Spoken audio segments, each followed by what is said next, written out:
within 2 years of the commencement of the constitution, within 2 years of the commencement of the constitution,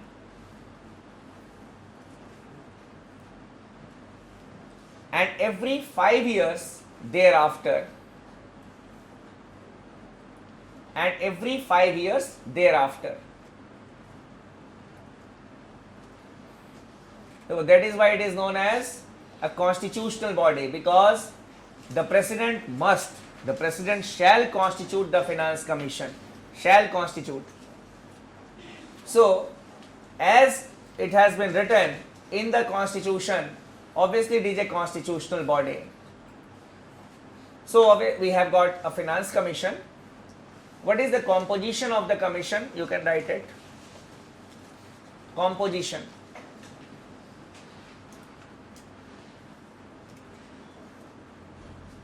It consists of 5 members. Consists of 5 members.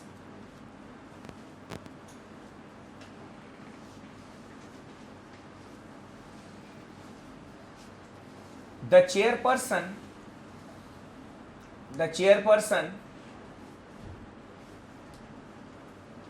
must be well versed with, VERSED, well versed with the public affairs, well versed with the public affairs of the country.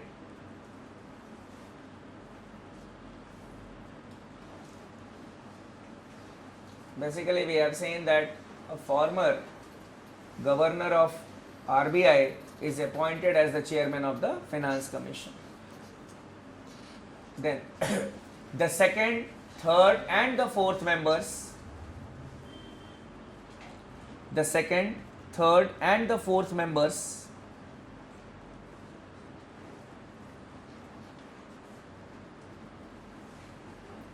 must be well versed with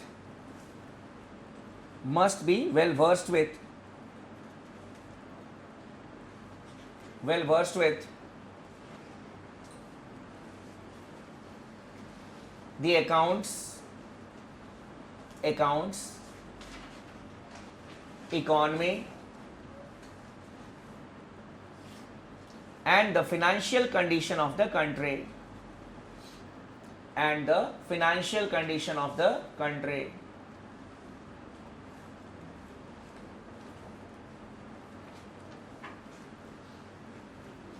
And the fifth member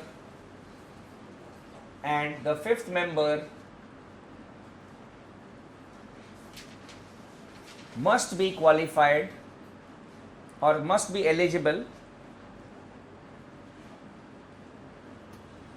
to be appointed,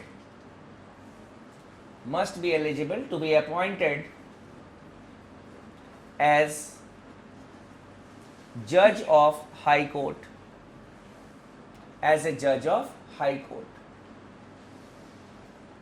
So he will not be a judge of the high court, he should be eligible to be appointed as a judge of high court. Kyun? Because there may be some legal aspects which are there, the constitutional provisions are there, they need to be taken care of. Function क्या है लिख लेना. The commission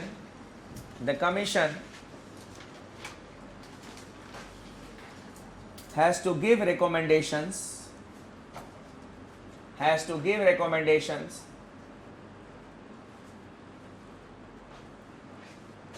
on the distribution of resources between the center and the states.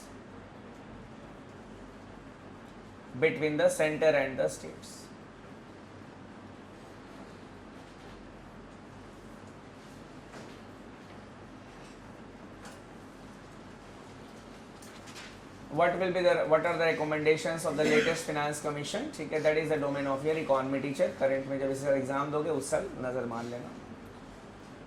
So these were the constitutional aspects which we needed to discuss in the center-state relations.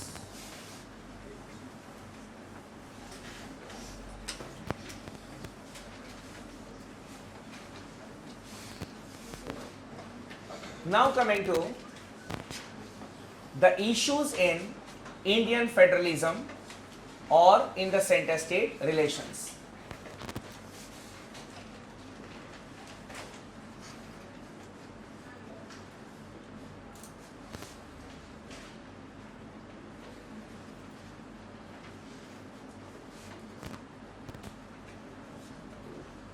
Or we can say tension areas.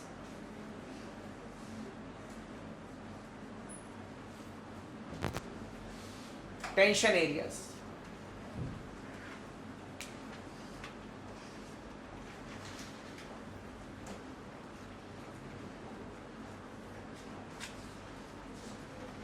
Till or before 1967, obviously no much tension was there between the center and the states, because the same party was at the center and in all the states we had the Congress governments.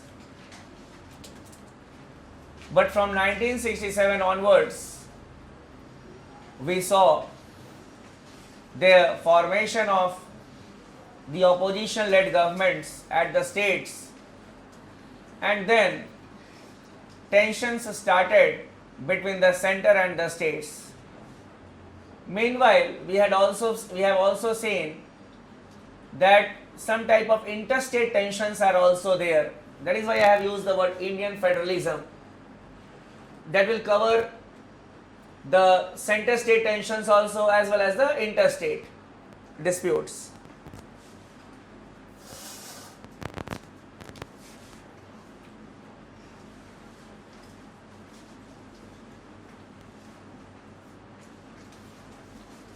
Role of the governor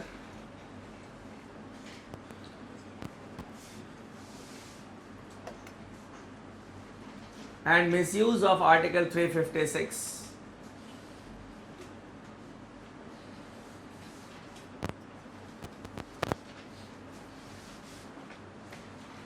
The most important tension area or the burning tension area between the center and the state is the role of the governor and the misuse of Article 356. As we had discussed elaborately or in detail, what is the role of the governor, and mostly we had discussed that he acts as the agent of the center, whether it is sending a report to the central government on the proclamation of a state emergency or reserving a bill for the reconsideration of the president, or using his discretionary powers under Article 163 clause 2. We have seen that the governor mostly acts as the agent of the center. The governor's office has emerged as the most misused office in this country, and the misuse of Article 356, it is done through the governor only. It is only on the recommendation of the governor that we have seen that the president rule has been proclaimed in many of the states on flimsy grounds. This article has become the most misused article of the Constitution. So, most misused office and the most misused article of the Constitution. More than 75% of the times when the president rule has been proclaimed in any of the states, it is for all the wrong reasons or political reasons. These things we had discussed in detail, so I don't feel that we need to discuss it again.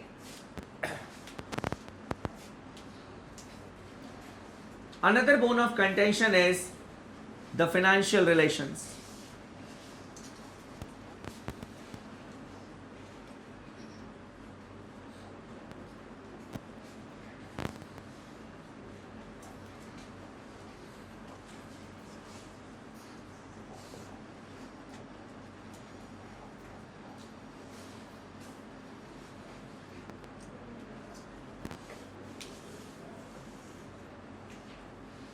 These are two major issues which has created tension between the center and the states. First of all, the issue of taxes. Even when there was a Congress dominance in this country prior to 1967, we had seen that many chief ministers, they openly used to bat for more tax subjects to the states. Okay, that the states should get more tax subjects. They should not be at the mercy of the center. So that was an issue even when the Congress dominance was there. And the Congress chief ministers, they also used to talk about these things. When we talk about the grants in aid, obviously it is the most, after we can say the role of the governor and the misuse of Article 356, that is about the administrative aspect. But distribution of resources, or we can say the grants in aid, is a major issue between the center and the states. The opposition-led governments, they always say that step-motherly treatment is being done with us. Step-motherly treatment. We are not getting adequate resources from the center.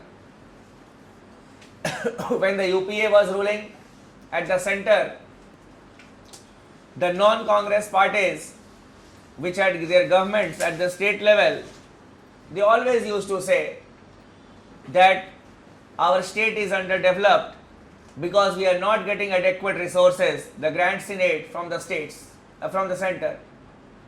Whether it was Mamata Banerjee, whether it was Bihar, whether it was Uttar Pradesh, everyone used to say that we are not getting adequate resources. Even the government of Chhattisgarh, Madhya Pradesh, all used to say it.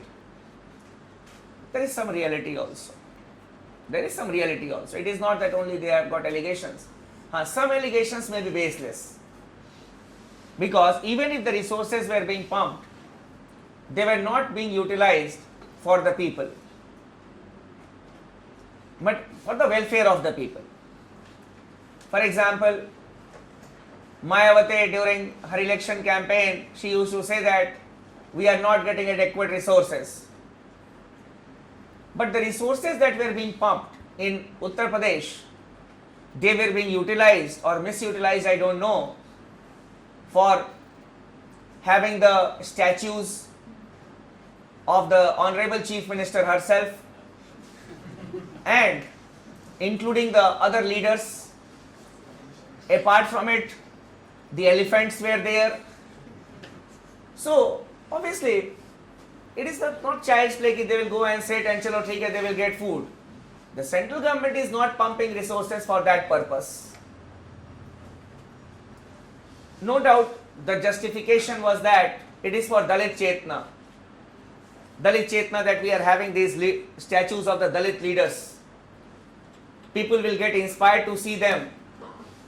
But the other way out is, the same money would have been utilized for the hospitals or the schools or the colleges. And the name of the wards should have been in the name of the Dalit leaders. A kid visiting the hospital with the parents. Who is that person the ward is named after? Arey, you don't know. A great Dalit leader, he fought or he did this for the community. Okay. That is Dalit Chetna. Statues are not Dalit Chetna. So, but obviously, in a country like India, we are blessed to have such leaders. So, even if the resources are being pumped, then in that state only the present government, it undertakes Sifai Mahotsav or what Mahotsav? Sifai Mahotsav. Sifai Mahotsav, where Salman Khan goes by helicopter or private plane, and obviously the state government bears the money for that. They have no money for welfare activities, but yes, obviously these things are very important. Entertainment. People must be refreshed. Obviously general people like the politicians must be refreshed. So such type of complaints are also there. That is, the resources are not being properly utilized. But even such states like UP, where there is lack of governance, they also say that we are not getting adequate resources. But yes, genuinely during the UPA regime, we had seen that Chhattisgarh, it was not given adequate resources. Madhya Pradesh was not given adequate resources. They generated it of themselves. So basically it is a major bone of contention, that is the grants in aid. The states, the demand, the share in the major tax subjects like the corporate tax, excise duty, customs duty on the major goods and services. Apart from it, another bone of contention is law and order.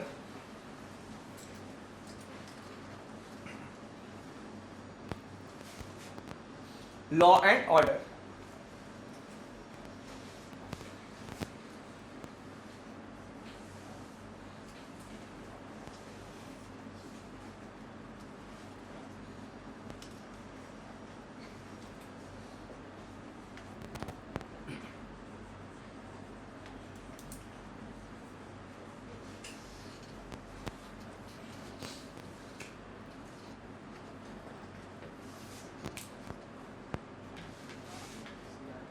When the Central Reserve Police was established,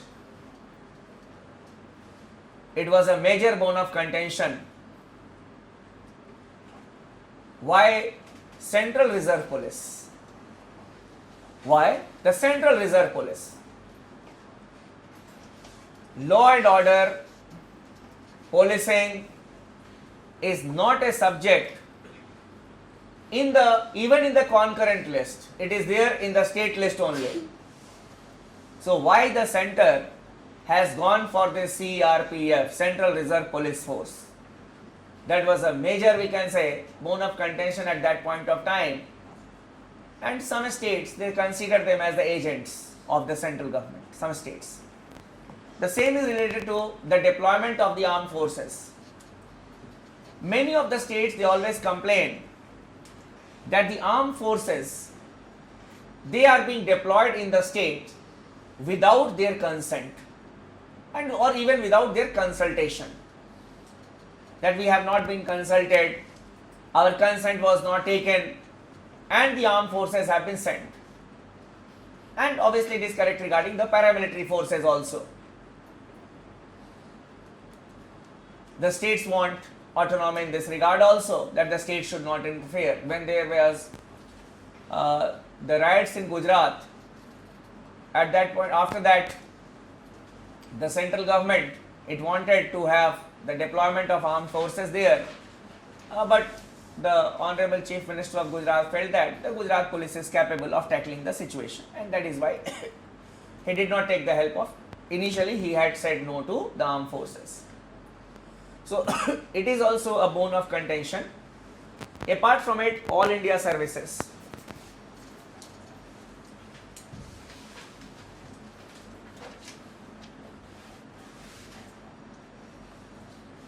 All India services.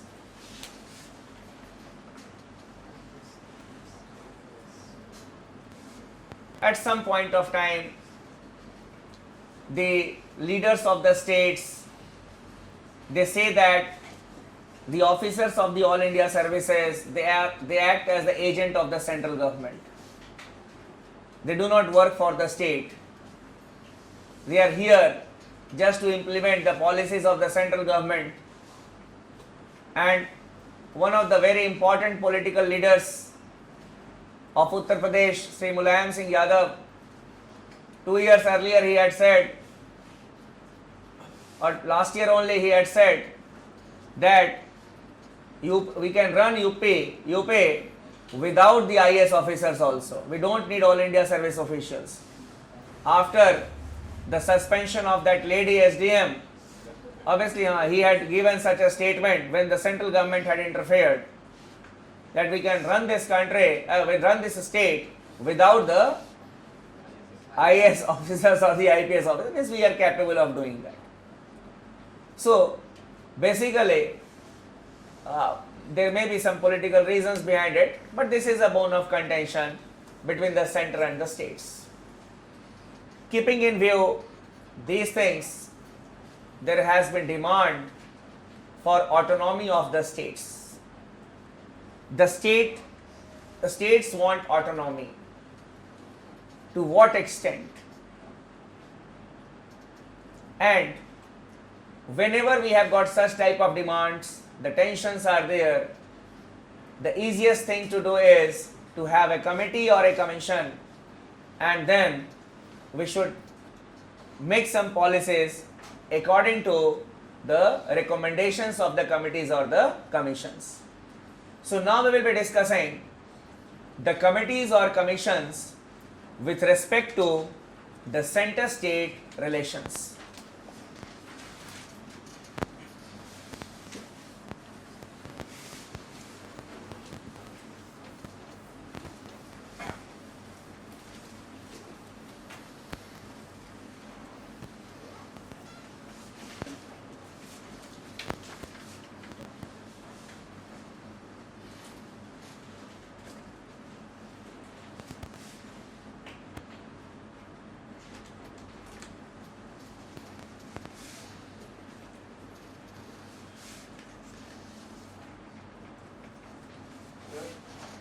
बोलो सुन लो. So recently in rally, Prime Minister Modi announced huge money for Bihar. So was it a grant in it, sir? Some special, therefore there is a package that can be given by the center, but that has to be routed only through the parliament. Parliament will approve it. So sir, did he promise it or he announced it? I don't know what is the difference between how you have taken it. Like if he's promised it, that means it will go through parliament. And then if he has announced it, then Maybe he has done already. Huh? I will not go into these things. Okay? Whatever money is allocated to any state or any ministry from the Consolidated Fund of India, it has to be approved by the Parliament only. Okay? Now coming to the committees or commissions with respect to the center-state relations. Before I go into the committees or commissions, their recommendations, what is the basic difference between a committee or a commission and a commission? Here when we talk about committee or commissions, we are talking about the inquiry committees, inquiry commissions. Here we are not talking about the National Commission for Scheduled Caste, National Commission for Scheduled Tribe. Here we are not discussing it. Or the National Commission for Women. Here we are talking about an investigating body created to look into certain aspects and give recommendations. We are talking about those committees or commissions. Both the committees or the commissions, they can be created or they are created by an executive order, whether at the state level or at the central level. An executive order, and both of them submit their report to the executive. But the commission, a commission is constituted under the Commission of Inquiry Act. There is an act which has been passed by the Parliament that is known as Commission of Inquiry Act. And under the provisions of the Commission of Inquiry Act, the commissions are constituted. There is no such act for the committees. And in that act it is written that the report of the commission has to be laid before the Parliament or the state legislature, whatever the case may be. So the report of the committee may not be laid before the Parliament, but it is mandatory that the report of the commission must be laid before the Parliament. That is the basic difference between a committee and a commission. Apart from it, the jurisdiction of the committee is very limited. It will look into only one aspect. On the other hand, the terms of reference of the commission can be wider. For example, the Banerjee committee was set up to look into only one aspect, how the fire broke in the Sabarmati Express. Only one aspect. Nanavati Commission, the terms of references were many. How the riots broke, the role of the political parties, then the role of the administration, then how it would have been avoided, lot of terms of references. So, the basic difference is this one, that the terms of reference is wider in case of commission, and the report of the commission has to be laid before the parliament. On the other hand, the report of the committee need not be laid before the parliament. And the common thing is that whether to accept the recommendations or not, it is the jurisdiction of the, or the, we can say, the prerogative of the government.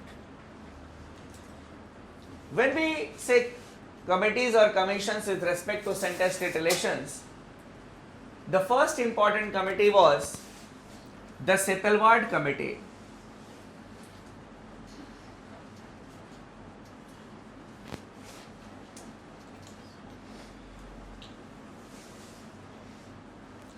The Setalwad Committee.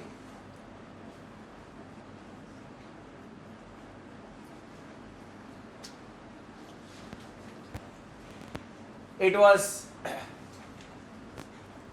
constituted or set up by the first ARC.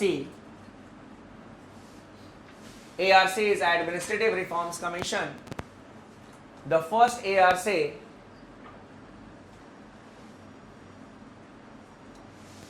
(1966 to 69)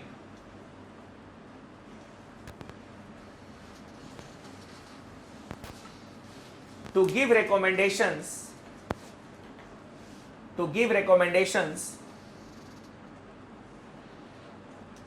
on the issue of autonomy of the states,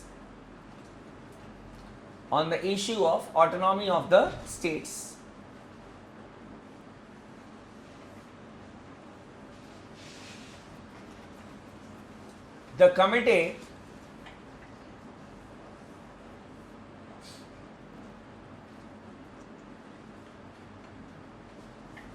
recommended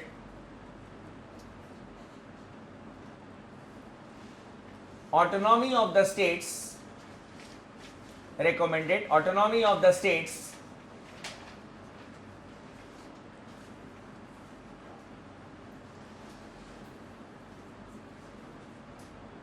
in accordance with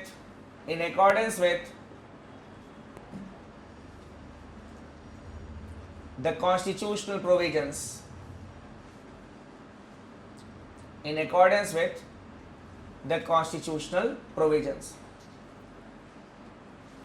and we all know that in accordance with the constitutional provisions, the states will not enjoy much autonomy.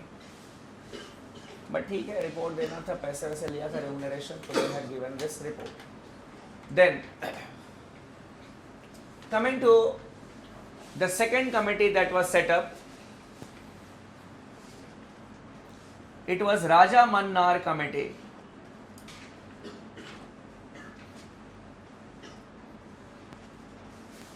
Raja Mannar Committee.